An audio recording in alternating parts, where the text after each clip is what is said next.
Assalamualaikum warahmatullahi wabarakatuh. Apa kabar teman-teman semua? Semoga sehat selalu dimanapun berada.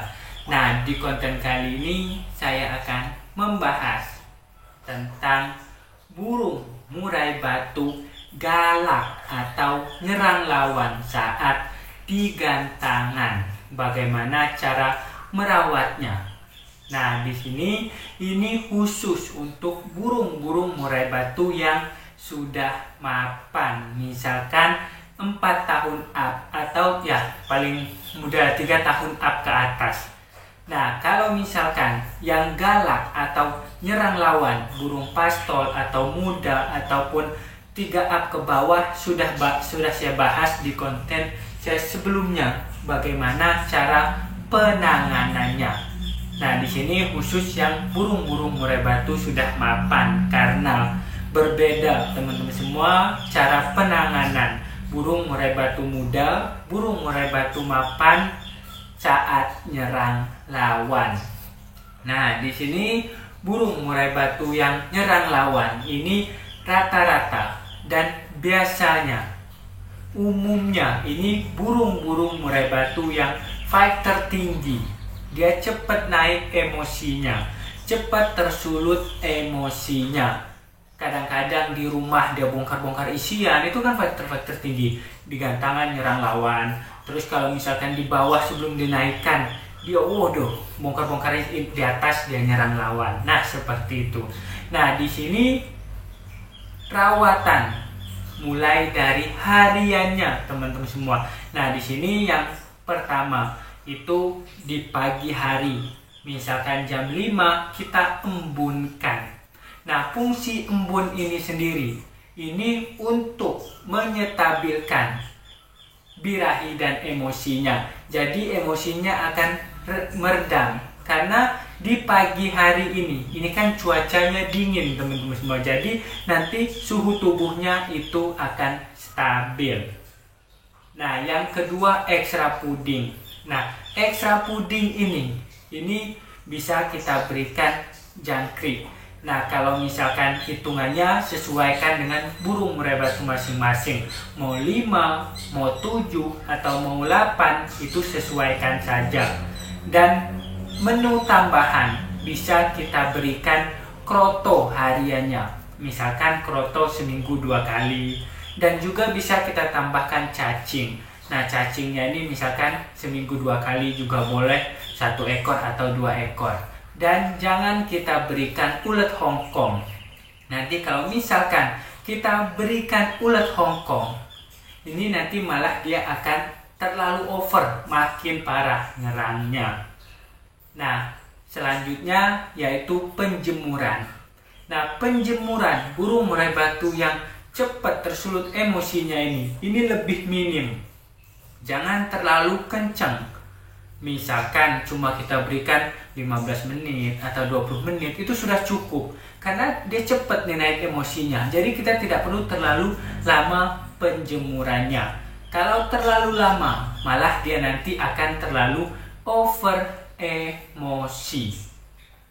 Nah, selanjutnya yang keempat adalah mandi. Nah, mandi burung murai batu yang seperti ini kita berikan di sore hari. Ataupun kalau misalkan kita kerja, bolehlah jam 7 habis maghrib atau jam 8. Tapi jangan melebihi misalkan di atas jam setengah 9 atau 9, lebih baik di bawahnya. Karena terlalu dingin. Terlalu dingin nanti dia tidak full istirahat. Kasihan juga burung murai batunya.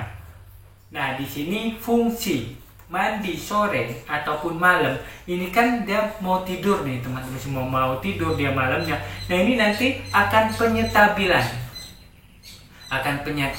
antara birahi dan emosinya nanti tidak akan meledak.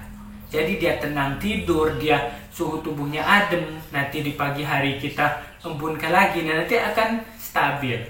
Kalau misalkan kita tidak mandikan di sore misalkan, nanti malah akan meledak-ledak karena suhu di dalam tubuhnya saat malam, itu kan mungkin akan meningkat karena di dalam kerodong kita tidak mandikan.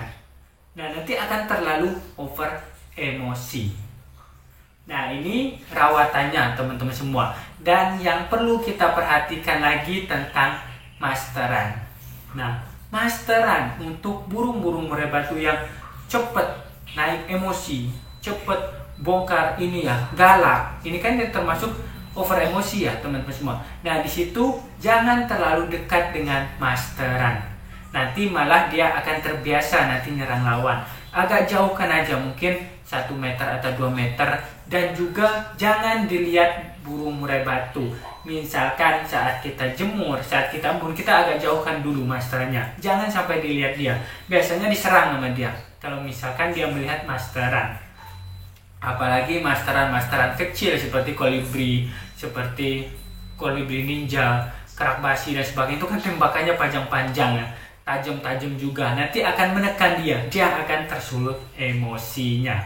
Nah, di sini untuk rawatan hariannya, ini yang harus kita perhatikan.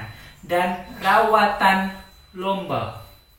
Nah, rawatan lomba burung murai batu yang cepat tersulut emosinya ini hari-harinya, misalkan pagi kita berikan jangkrik dulu. Nah, jangan kita jemur. Dan sebelum berangkat biasanya kalau saya berikan supaya nanti sorenya tidak diberikan jangkrik lagi. Nah, saat di gantangan kita cari tempat yang adem. Tempat yang adem, tempat yang tenang. Jangan sampai burung-burung murai batunya ini dia nanti terlalu bongkar di bawah. Nanti malah di atas dia kurang fit nantinya dan kehabisan tenaga. Jadi kita agak jauhkan. Karena ini terbiasa untuk burung murai batu yang nyerang lawan dia. Itu kan kadang-kadang karena dia terlalu over emosi. Saat dia dijauh itu kan dia bongkar-bongkar. Nah, seperti itu. Jadi agak jauhkan, cari tempat yang lebih tenang. Dan di gantangan kita bisa berikan, pilih salah satu yang cocok. Misalkan dari kroto 3 season sebelum digantangkan atau 2 season kita berikan kroto. Ini untuk meredamnya. Dan bisa juga kita pilih misalkan cilung. Nah, cilung juga itu bagus. Jadi tetap 2 season juga. Terus kalau misalkan tidak cocok juga kita bisa berikan cacing. Jadi yang untuk meredam-redam burung murai batu ini. Dan juga bisa yang ulet ada di daun pisang itu kan ada. Nah, boleh kita berikan itu. Nah, ini untuk meredamnya. Dan pemberiannya itu paling dekat itu 2 season sebelum digantangkan. Karena itu kan agak-agak air ya, agak berlendir.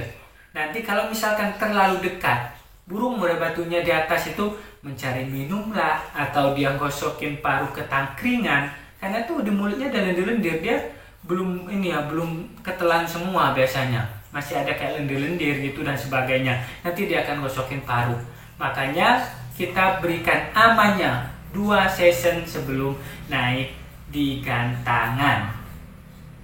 Nah, setelah digantangkan, setelah selesai misalkan saat nyampe di rumah, kita mandikan untuk penetralannya lagi.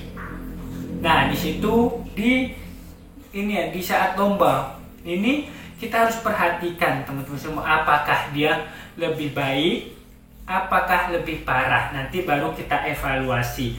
Nah, cara mengevaluasinya kita satu persatu. Jangan kita campur-campur. Nah, bagaimana cara mengevaluasinya supaya nanti ketemu apa sih permasalahannya?